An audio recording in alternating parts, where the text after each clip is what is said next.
और उससे पहले भी आप प्रिजाइड करते रहे हैं। आपको इस कुर्सी पे देख के बड़ी खुशी हुई, क्योंकि आपके वालिद मोहतरम अल्लाह ताला उनका दूसरा जहान गुले गुलजार करे, डॉक्टर शेर अफगन साहब, वो उनके साथ मुझे शर्फ हासिल हुआ कि इस असम्बली में हमने टाइम गुजारा और मेरे वालिद साहब गौहर अयूब खान साहब के साथ भी वो कॉलीग रहे और उनका जो अबूर था, हाजी सैफुल्ला साहब, हमारे फ़खर इमाम साहब, मेरे वालिद साहब गौहर अयूब खान साहब, डॉक्टर शेर अफगन साहब 85 की असम्बली में भी, और डॉक्टर शेर अफगन साहब को जो अबूर हासिल था रूल्स ऑफ बिजनेस पे और कॉन्स्टिट्यूशन में, उसकी मिसाल बहुत कम मिलती है। तो आपको मैं मुबारकबाद पेश करता हूँ जनाब चेयरमैन। थैंक यू जी। Order in the house please. जो हमारे ऑनरेबल मेंबर बैठे हैं, एक तो अपनी चेयर्स का रुख जो है वो आप खुद रूल्स को समझते हैं। एहसन इकबाल साहब, आप अपनी अगर चेयर पे बैठ जाएं या बाहर जा रहे हैं। Thank you.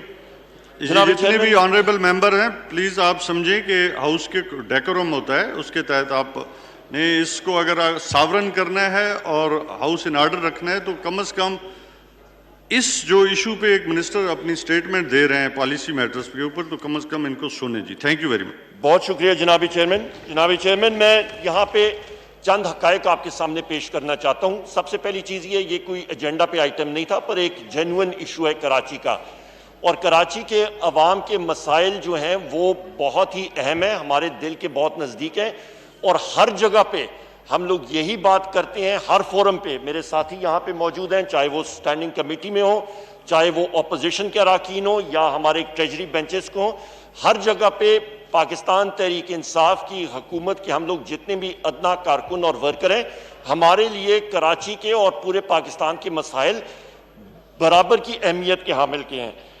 दूसरी अहम बात यह है कि कराची की या हम लोग बात करें तो कराची का मसला आज बिजली का एकदम नहीं पैदा हुआ, ये पिछले 10-15 सालों से एक चीज़ चलती आ रही है। और इस वक्त हम लोग देखें तो यहाँ पे कैप्टन साहब मौजूद हैं, जमील साहब मौजूद हैं, मेरे भाई फ़हीम साहब मौजूद हैं, हमारे बाकी सारे साथी मौजूद हैं। गवर्नर हाउस में भी मीटिंग हुई, हमारी मिनिस्ट्री में आफ्ताब भाई मौजूद हैं, हमारी मिनिस्ट्री में भी मीटिंग हुई और एक्टिवली हमने उनको वीडियो कॉन्फ्रेंस पे के इलेक्ट्रिक की इंतज़ामिया को भी लिया। जो हकायक आपके सामने मैं रखना चाहता हूँ कि के इलेक्ट्रिक को जो हुकूमत पाकिस्तान ने जो मायदा हुआ है वो 190 MMCFD गैस देने का है।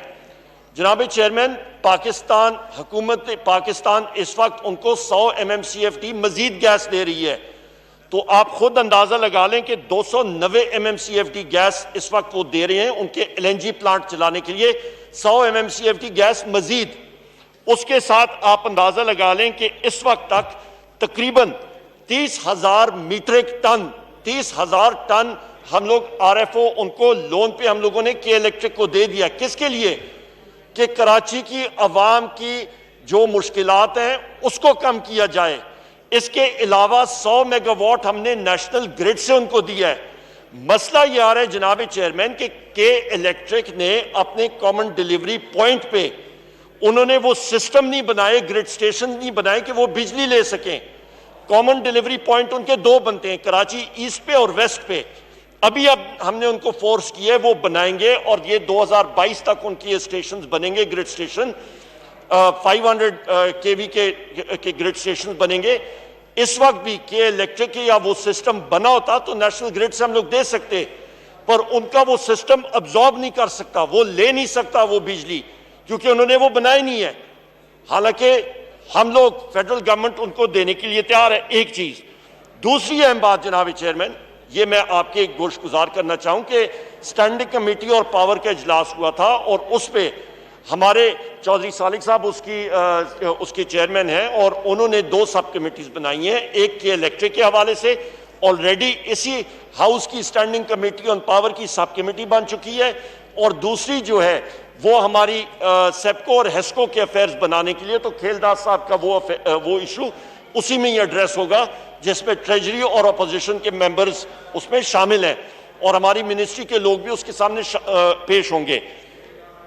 मैं यहां पे एक बात कहता चलूं कि मसाइल जो हैं, कई हमारे अपोजिशन के अरकान, उनका बिल्कुल हक बनता है कि वो अपनी नुमाइंदगी करें अपने इलाकों की, पर हकायक पर मबनी पॉइंट स्कोरिंग नहीं होनी चाहिए। जनाब चेयरमैन, मैं आपसे पूछता हूं कि जिस वक्त अभी मानसून की बारिशें होंगी तो वहां पे तो सूबाई हुकूमतें हैं मेरे भाई। यहाँ पे अली जैदी साहब हैं, यहाँ पे कैप्टन साहब हैं, फहीम साहब हैं, आफ्ताब साहब हैं, हमारे सारे पीटीआई के अरकान हैं।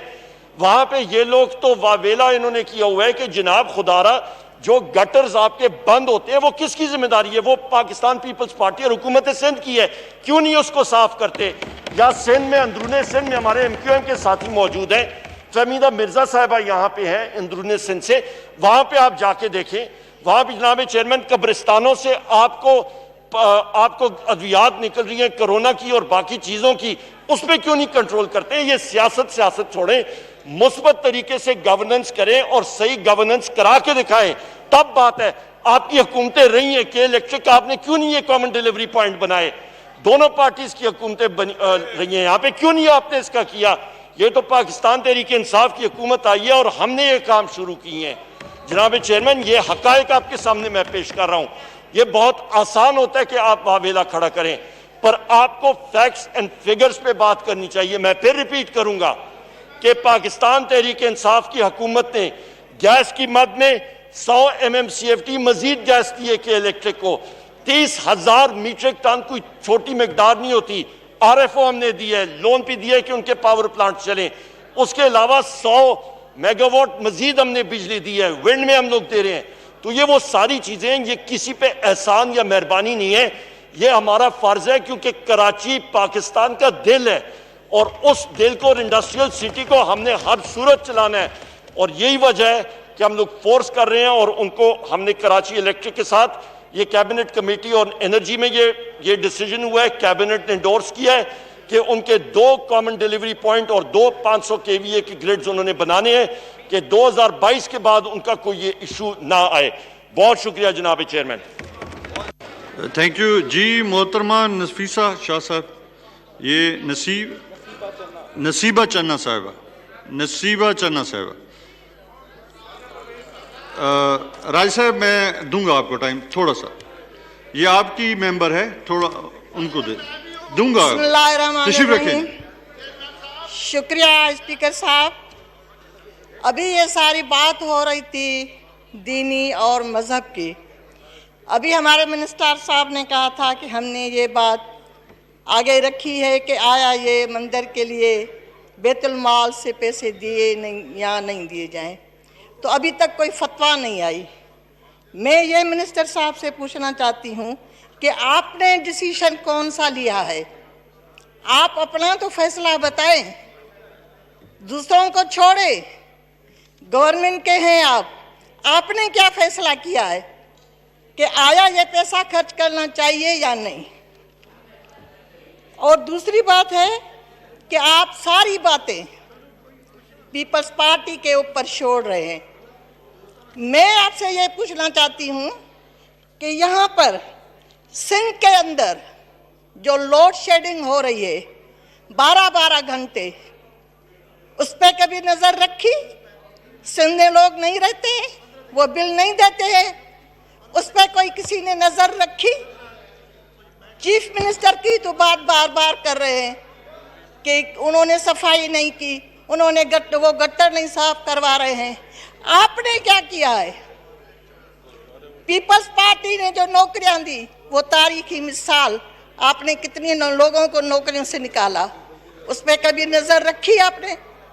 जो औरतें रो रो के चीख रही है कि हमारे बच्चे भूख में मर रहे हैं, उस पर कभी आपने नज़र रखी?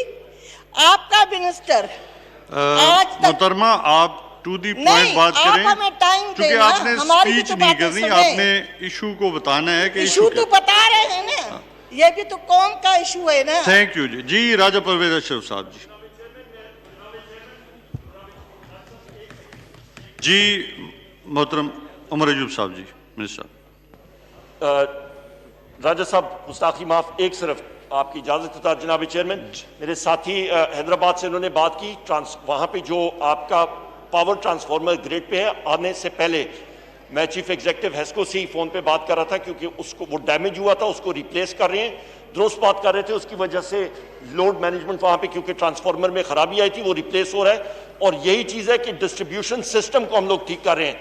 और 2 सालों में हमने 5000 मेगावाट ज्यादा हम लोग मूव कर रहे हैं और इसी डिस्ट्रीब्यूशन और ट्रांसमिशन सिस्टम को हम लोग अनब्लॉक करके मजीद इसमें बेहतरी ला रहे हैं। थैंक बहुत शुक्रिया जी। यू जी। मोहतरम राजा परवेज अशरफ साहब जी।